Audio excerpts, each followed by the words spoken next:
The shank, the most hated shot in golf. But why does it happen? Well, there's two types of shank. There's a heel shank and there's a toe shank. Could do either or, but the most common one is the one that comes out the heel, the hosel of that golf club. It really reacts horrifically. The ball starts right, goes very, very low and to the right. Really awful shot, complete disaster, feels horrible, looks horrible. It's a complete disaster. It's even worse than the slice. At least the slice has a bit of distance to it.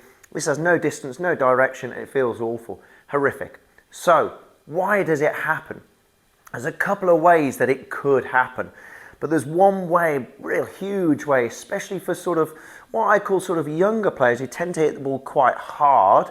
They tend to do this more often than not. Now there's a couple of ways we can shank the ball. That's by going too far in to out, too far out to in. But I've known golfers with a pretty neutral path still manage to shank the ball. Why? Because when they get to impact, the path of their golf club might be good, the shaft plane might be good, but their right arm is totally and completely extended out towards that ball. So what tends to happen is it pushes the sweet spot on the golf club away from the golf ball.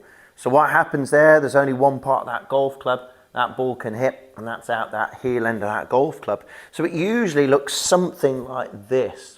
Okay, so if you spot one of your mates doing it and they've got the shanks, it's more than likely this is occurring here. So we start off here and they end up at impact like so. This is obviously a bit more extreme, bit of exaggeration, but you can get the gist of it. Look at my right arm, absolutely dead straight. What I want you to do out there, if you've got to suffer with that really straight right arm, for right-handed golfers, really straight right arm and hit that heel of the golf club more often than not, I want you to do this. So when we come into the golf ball, what I want you to feel is that right elbow pushing closer towards our chest. Or in other words, I want you to feel the right elbow as we come into the golf ball is almost ahead of the golf ball at this point here. The problem is when that right elbow stops and straightens up, it throws the golf club head outwards, hence that shank. So I want you to really feel like that right elbow is tucking in to that right side on the way down. You'll notice how the club, if anything, maybe gets a little bit closer to us. And look at what's going to hit the ball now. It's more the center. We've got more control over the path and more importantly, the face of the sweet spot, I should say, of that golf club.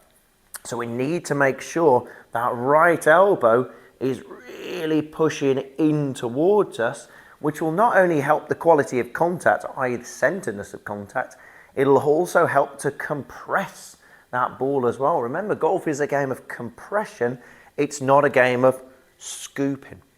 So if you suffer with the shanks, if you suffer with that horrible, horrible heely one, let's get that feeling. We're really pushing that right elbow in towards our right side.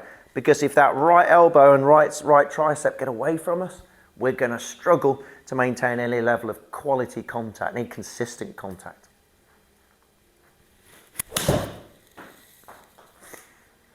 Hope this helps, and more importantly, hope this helps to stop those horrible shanky ones.